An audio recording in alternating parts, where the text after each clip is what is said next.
Assalamualaikum warahmatullahi wabarakatuh. Pada kesempatan kali ini, saya akan membahas tentang cara menulis surat lamaran berdasarkan sistematikanya. Oke, yang pertama, dalam menulis surat lamaran, kita harus menuliskan tempat dan tanggal dibuatnya surat lamaran dan diletakkan di sebelah kanan paling atas. Nah, di sini contohnya ada Jakarta 20 Juni 2020. Dan perlu diperhatikan juga dalam menulis tempat dan tanggal surat, itu tidak boleh disertakan tanda titik di belakang, karena ini bukan merupakan sebuah kalimat. Yang kedua, itu ada hal.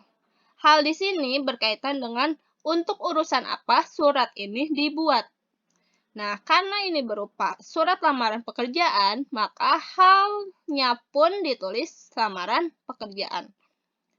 Terus yang berikutnya ada lampiran. Lampiran di sini disesuaikan dengan jumlah dokumen yang disertakan dalam surat lamaran yang akan kita kirimkan. Oke, berikutnya ada alamat surat. Nah, ada beberapa hal yang perlu diperhatikan dalam menulis alamat surat. Yang pertama, tidak boleh menyertakan kata kepada di depan kata YTH atau yang terhormat. Nah, jadi kita cukup menuliskan YTH saja. Terus, yang kedua, apabila berupa jabatan, tidak boleh menggunakan kata ibu atau bapak.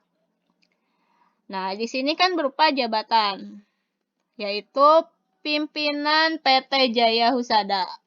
Nah, maka di depan kata pimpinan tidak boleh disertakan kata bapak ataupun ibu. Nah, kecuali apabila nama pimpinannya yang disertakan. Misal nama pimpinannya itu Wiratno. Nah, maka di depannya harus ditulis Bapak. Jadi, Bapak Wiratno. Nah, kira-kira seperti itu. Terus yang berikutnya, penulisan jalan tidak boleh disingkat. Jadi ditulis secara lengkap, yaitu jalan. Terus, untuk penulisan alamat, tidak boleh lebih dari 3 baris. Nah, jadi hanya boleh 3 baris ke bawah nih. Yang berikutnya ada salam pembuka. Biasanya dalam sebuah surat, salam pembukanya itu berupa dengan hormat, terus ada tanda koma di belakang. Nah, kemudian ada isi surat. Yang pertama, itu kita tuliskan sumber informasi yang kita dapatkan untuk menulis surat lamaran ini. Nah, di sini kita ambil contoh, si pembuat surat lamaran itu mendapatkan lamaran pekerjaannya itu dari iklan di koran Kompas pada tanggal 18 Juni 2020. Nah, di sini sebutkan juga identitas si pelamar. Dan perlu diingat, dalam menulis identitas pelamar, itu tulisan di depan nama, tempat, dan alamat, itu tidak boleh menggunakan huruf kapital, tapi tetap huruf kecil, karena di sini masih berupa satu kesatuan atau satu kalimat.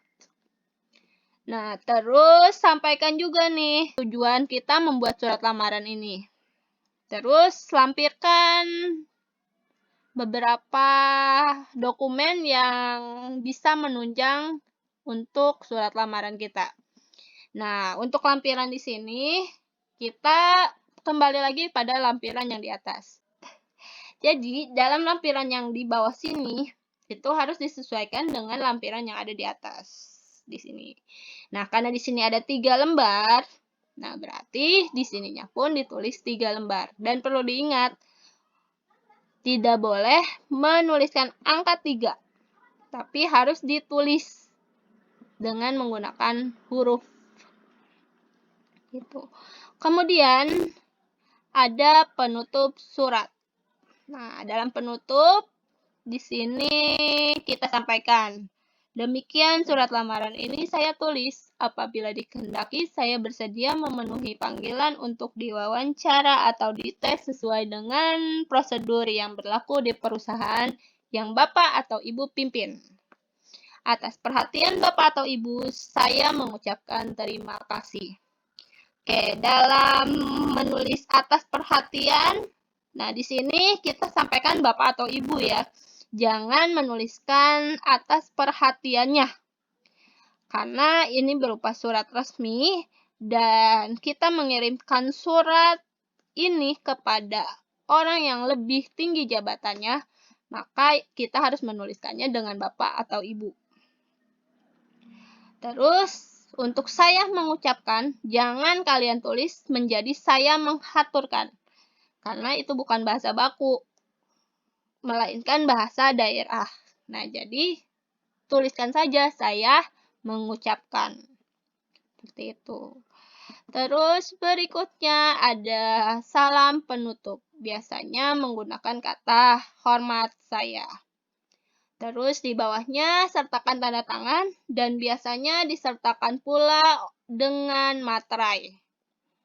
Dan yang terakhir ada nama terang. Nah, nama di sini harus disesuaikan dengan identitas yang tersedia di ijazah, KTP maupun kartu pengenal lainnya. Seperti itu. Oke, demikian yang dapat saya sampaikan. Kurang lebihnya saya mohon maaf dan semoga bermanfaat. Billahi taufiq wal hidayah. Wassalamualaikum warahmatullahi wabarakatuh.